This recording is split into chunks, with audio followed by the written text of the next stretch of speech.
This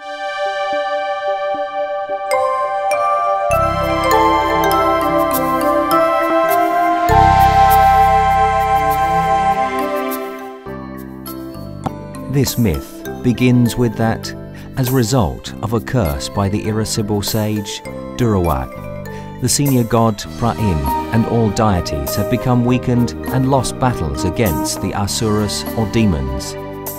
The god Wisanu then devises a scheme to defeat the Asuras, to call a truce and ask them to help churn up the Amrit, an elixir of immortality from the Sea of Milk.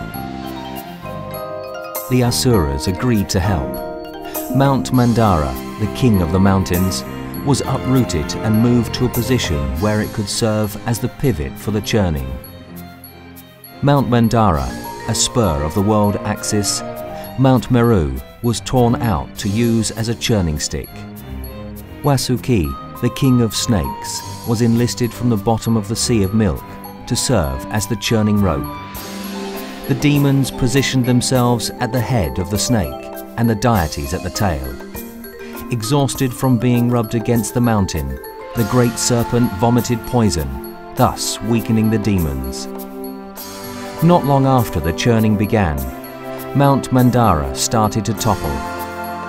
Wisanu then supported the pivot by being reincarnated as the tortoise Gulamar to steady the mountain at the bottom of the ocean.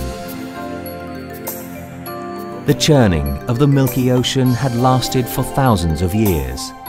During the churning of the ocean, 14 wonderful treasures emerged from the depths.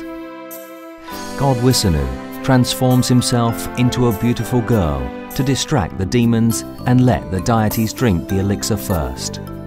During all this time, the archdemon Rahu has disguised himself in order to drink the elixir. The moon saw this and reported it to Wisanu. He then threw his crystal chakra at the archdemon, cutting him in half.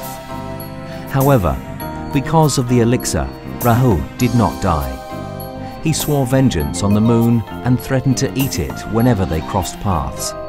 Because of this, the lunar eclipse was born.